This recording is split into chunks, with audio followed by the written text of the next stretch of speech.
Olá, quarta-feira, 11 de março. Hoje nós vamos falar sobre violência nas escolas. Quem conversa com a gente é a professora do curso de Pedagogia da Unesp, Maria José Fernandes. Você vai conhecer o professor mediador. Ele tem a função de resolver os conflitos na sala de aula. Avanço da dengue em Bauru ameaça crianças. Nos pequenos, os sintomas se confundem com os de outras doenças.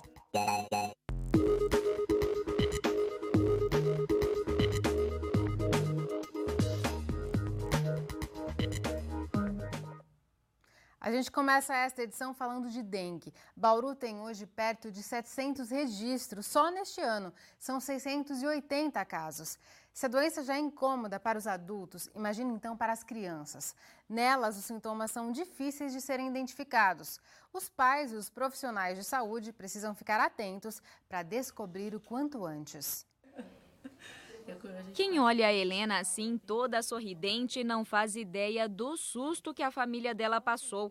As manchas nas pernas são o único sinal de que a garota teve dengue. Camila conta que a filha foi internada bastante debilitada. Já tinha passado por 3 atendimentos médicos e nenhum profissional suspeitou da doença. Ela teve muita febre alta, febre persistente e não teve dor no corpo, né? Não parecia característico da dengue. Eu fiquei assustada porque depois da febre, a febre passou e ela continuava muito amuada, só dormia, não comia, quase não bebia água. Depois de uns 6 dias que ela estava ruim, começaram a aparecer as manchas. E aí eu levei no PA aí que, já estava meio com cara de dengue e aí que depois foi diagnosticado. Durante esse período, Helena, que tinha sido diagnosticada inicialmente com dor de garganta, tomou anti-inflamatórios receitados por um médico, medicamento contraindicado para quem está com dengue. Somente depois da internação é que a garota começou a melhorar. Vendo o que a filha passou, Camila tem certeza de que faltou mais atenção dos médicos na hora de fazer o diagnóstico. Eu acho que mesmo tendo pouco sintoma da dengue, eu acho que já podia ter sido alertado, principalmente porque eu dei o medicamento errado, né? Muito tempo eu dei o medicamento errado que não poderia ter dado.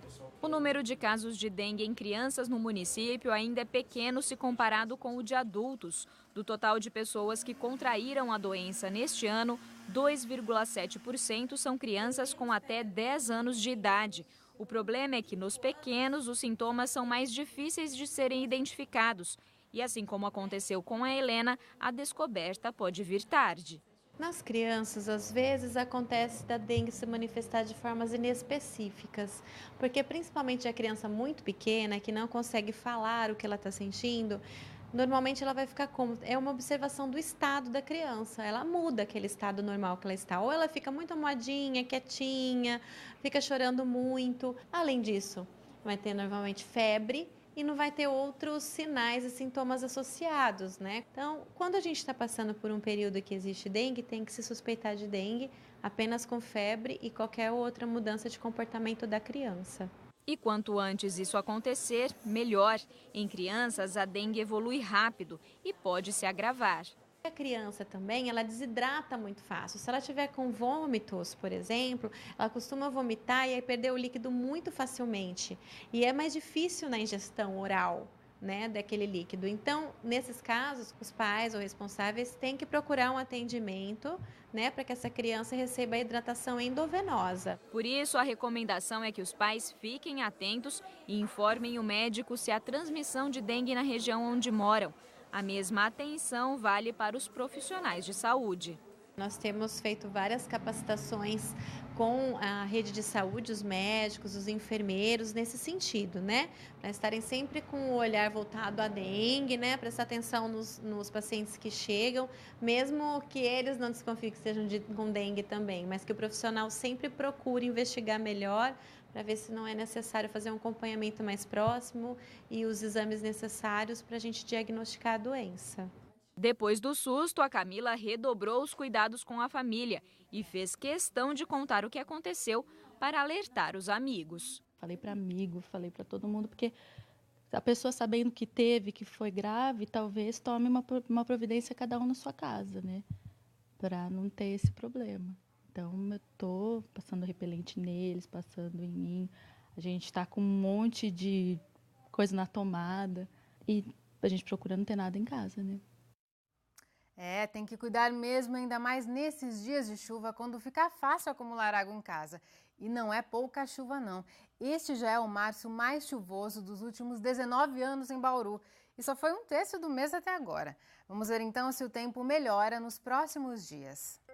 Áreas de instabilidade provocam chuvas em todo o estado. As chuvas devem continuar até amanhã, principalmente no período da tarde.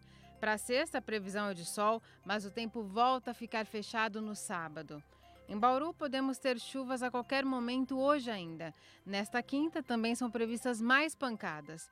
Agora, a umidade do ar é de 78%, praticamente não venta neste momento.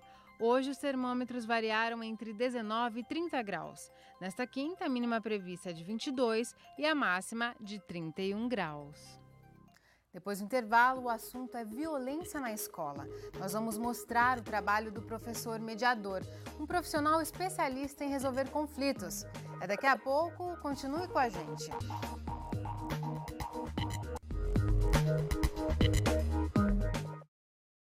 Voltamos com uma dica cultural. Termina nesta sexta-feira a exposição do grupo Giralua de Artes. Amanhã tem uma atividade especial para crianças e pais. Os detalhes com o repórter Felipe Mateus. A exposição conta com o acervo do grupo Giralua, que nesse ano completa 15 anos. São bonecos, cenários e outros elementos utilizados pelo grupo no trabalho de contação de histórias. Sobre esse assunto eu converso com a Cláudia Pinto, ela é assessora de comunicação do grupo. Cláudia, como esses objetos são utilizados no trabalho do grupo? Bem, a Companhia Giralua é um grupo de repertório que entrelaça 3 áreas da cultura: literatura, artes plásticas e o teatro. E isso nos facilita bastante para que a gente participe de espaços alternativos. Então, são escolas, galerias de arte, quadras escolares, bibliotecas, é uma infinidade de espaços. Além da mostra, nessa quinta-feira vai ocorrer um dia de contação de histórias, né? Como é que vai funcionar? Aqui no Teatro Municipal, nós teremos duas apresentações, uma às 9h30 da manhã e outra às 14 horas, agrupando cerca de 800 crianças. São 2 contos, aliás 3, do Silvio Romero, que são histórias que vão estar contando questões relacionadas à esperteza dos bichos.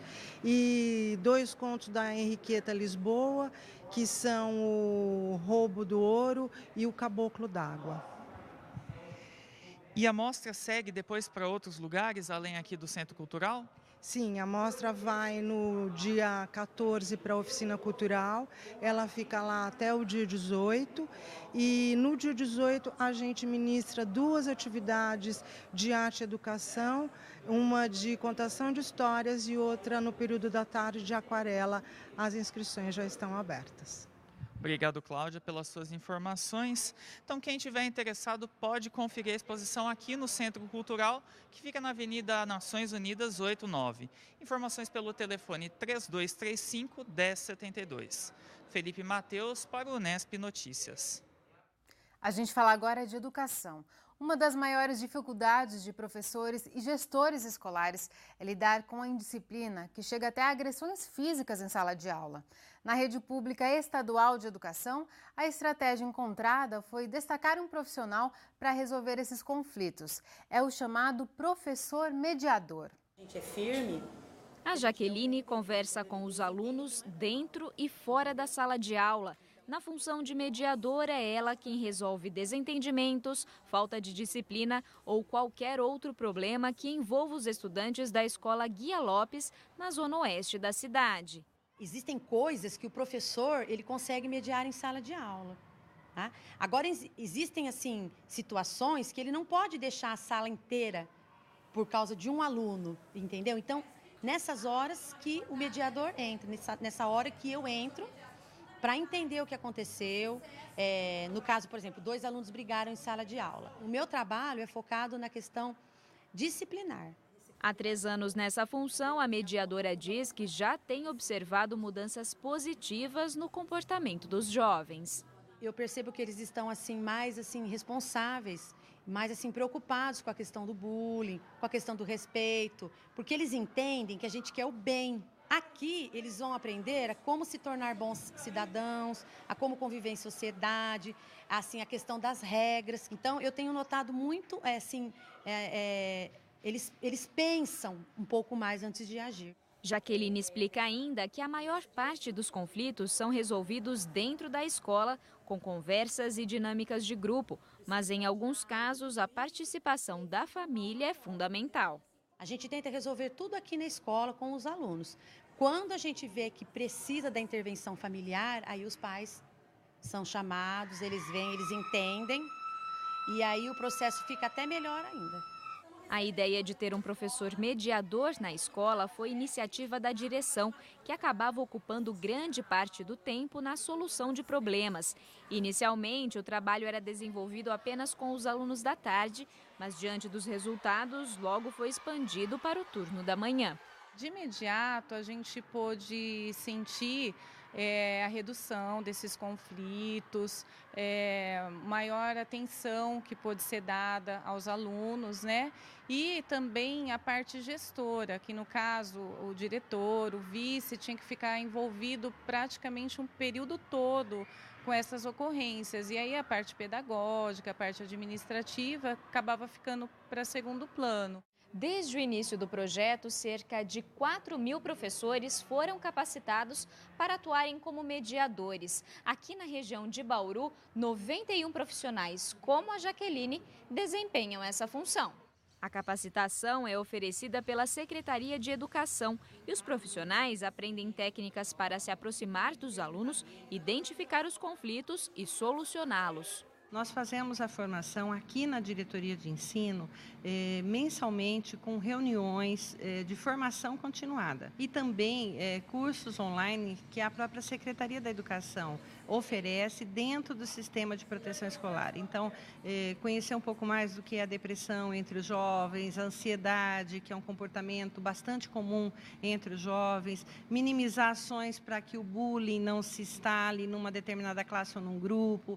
Gina, no entanto, ressalta que o professor mediador não atua de forma isolada.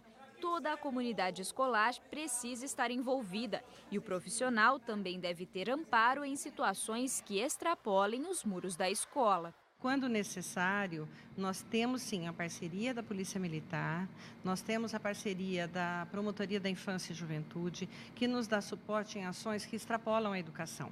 Então, situações do entorno da escola, da segurança ao redor da escola, da situação de uso de drogas, de jovens envolvidos com a questão da droga. A mudança no perfil das 50 escolas de Bauru e região que participam do projeto mostra que o professor mediador ainda pode fazer muito pelos alunos da rede estadual. Nós temos os números bem menores de conflitos e mesmo quando há discussões, há brigas, nós não temos mais aquela situação extrema, onde o problema chega numa esfera que nós não temos muito mais como controlar. Então, hoje nós trabalhamos muito mais com prevenção do que resolvendo os conflitos que já se instalam. No próximo bloco, a gente continua essa discussão sobre como a escola lida com a violência. Vamos conversar com a professora do curso de Pedagogia da Unesp, a Maria José Fernandes. Tem perguntas? Mande para a gente pela internet ou telefone.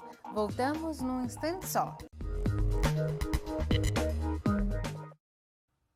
A gente volta a conversar sobre a violência na escola. Recebemos a professora do curso de Pedagogia da Unesp, Maria José Fernandes. Professora, muito obrigada por sua presença aqui no Unesp Notícias. Eu que agradeço o convite, Larissa, para participar. Professora, como você avalia essa iniciativa que a gente acabou de ver na reportagem, de a escola destacar um profissional para ele cuidar de resolver os conflitos que tem ali no espaço formal, né, de educação? Bem, acho que essa é uma iniciativa importante. Porque a equipe escolar, ela se depara diariamente com uma série de dificuldades. As demandas que a escola tem, do ponto de vista pedagógico e administrativo, são muito grandes. E nos últimos anos, por conta das próprias mudanças na sociedade, a escola vem enfrentando muitas dificuldades com indisciplina, violência. Então, o fato de você ter uma outra pessoa que tenha uma formação específica para isso contribui muito, né, para o trabalho, eu acho que da equipe como um todo. Né? Não pode ficar focado nesse único sujeito, né, que é o professor mediador, porque ele só consegue também fazer um bom trabalho se ele trabalhar em equipe. E acaba liberando, de alguma forma, acaba liberando outros profissionais da gestão da escola para que eles se dediquem também às suas funções originais, não é? Com certeza, porque essas demandas, elas são cotidianas e muitas vezes imediatas. No caso, por exemplo, do coordenador pedagógico, a gente diz que ele tem um trabalho que é cheio de urgências e emergências. E entre elas estavam essas questões ligadas ao comportamento dos alunos. Então, muitas vezes, o coordenador, ou no caso até mesmo o diretor, acabava não se dedicando às suas atribuições, porque tinha que resolver apagar os incêndios, que aconteciam a todo momento. Maria José, essa questão da indisciplina que vem crescendo é uma questão complexa. Eu queria que você analisasse para a gente o que, na sua visão, pesa mais. São problemas na formação, na educação dessas crianças que já vêm de casa, ou também o modelo escolar hoje, ele não está dando mais conta da demanda desses alunos, por isso essa indisciplina crescente? Penso que é um conjunto de fatores. Não dá para a gente tratar disso com profundidade neste momento, mas são questões que estão relacionadas às mudanças sociais como um todo. Por isso que eu acho que é fundamental que esse coordenador pedagógico, esse professor mediador, que ele tenha uma visão do que é essa escola dentro de uma sociedade em mudanças. Porque, vejam, as próprias mudanças no modelo de formação das crianças decorre de uma mudança na nossa sociedade. Educar um filho hoje é muito diferente do que foi há 30 anos atrás. Então, acho que é uma mudança que envolve a sociedade como um todo e que tem implicações grandes dentro da escola. E também de uma escola que ainda está muito pautada num modelo mais tradicional, vamos dizer assim. Muitas coisas mudaram, mas acho que nós ainda idealizamos um aluno que venha com um perfil que era o perfil do aluno de alguns anos atrás. E esse aluno, ele não existe mais. Então, quem é esse sujeito? Ele não é só um número, mas ele é um sujeito que vive numa sociedade que está em transformação. Mais ativo, consegue se dedicar a várias coisas ao mesmo tempo, talvez é uma criança que tenha mais dificuldade de se concentrar, não é? Naquele professor que está ali para passar um conteúdo, que está na lousa, né? Fazer esse aluno permanecer, por exemplo, parado durante 40 minutos é muito difícil. É uma outra geração, uma geração que está plugada ao tempo todo, mexe no celular. Então, é muito diferente da época em que eu ia para a escola, por exemplo. Que boa parte do conhecimento também que eu recebia, ele vinha unicamente da escola. E no dia de hoje, não. Assim. Então, acho que é repensar também o modelo que a gente tem de escola. Porque o que é esse aluno e o que é também essa escola, que modelo de escola a gente está tendo. Professora, em relação especificamente à violência, lidar com essa indisciplina, que em alguns momentos chega à agressão física, os professores têm essa discussão na universidade, na formação deles? De maneira geral, eu acho que essa discussão ela ainda é bastante frágil. Porque nós temos um modelo de formação de professores que, de certa forma, não privilegia as disciplinas de natureza pedagógica. Então, muitas vezes, num curso de licenciatura de 4 anos, você tem poucas disciplinas em que você tem essa discussão sobre o que é a escola e o que é ensinar determinado conteúdo dentro dessa escola. Então, acho que ainda a gente tem muita dificuldade com isso e muitas vezes o aluno sai da licenciatura com um aluno ideal, né? E que não é o aluno que ele vai encontrar na escola. Né? Então, acho que a preparação para lidar com esta situação, né? Ele pode estar tendo uma boa preparação para lidar com os conteúdos, mas lidar com as situações cotidianas, penso que não.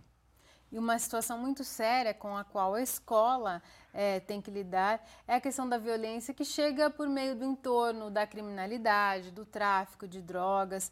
E nesses casos a escola hoje, pelo menos a situação que a gente vê aqui em Bauru, ela recorre, ela pede ajuda à polícia. Seria a solução, na sua visão, passa por esse caminho? Por mais policiais na porta da escola? Penso que não, né? Acho que quando a gente precisa da presença da polícia dentro da escola, é porque estão esgotadas as possibilidades de diálogo.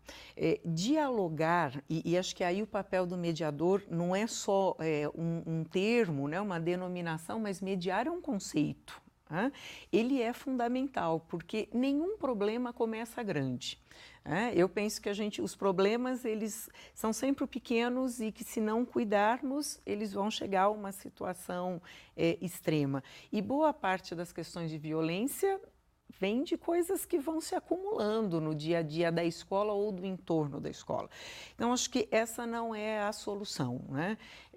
A solução, não sei se teríamos uma solução imediata, né? Infelizmente, mas eu acho que começar um processo de discussão, né, coletivo, que envolva a família e envolva a comunidade que aquela escola está presente.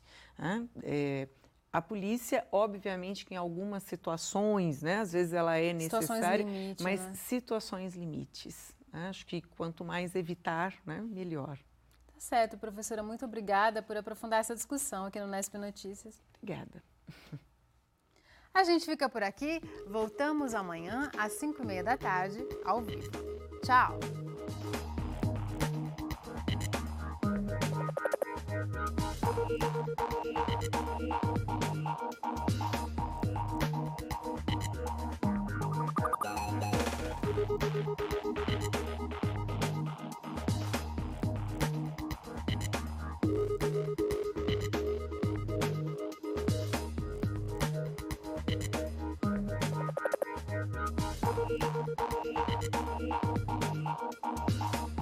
Thank you.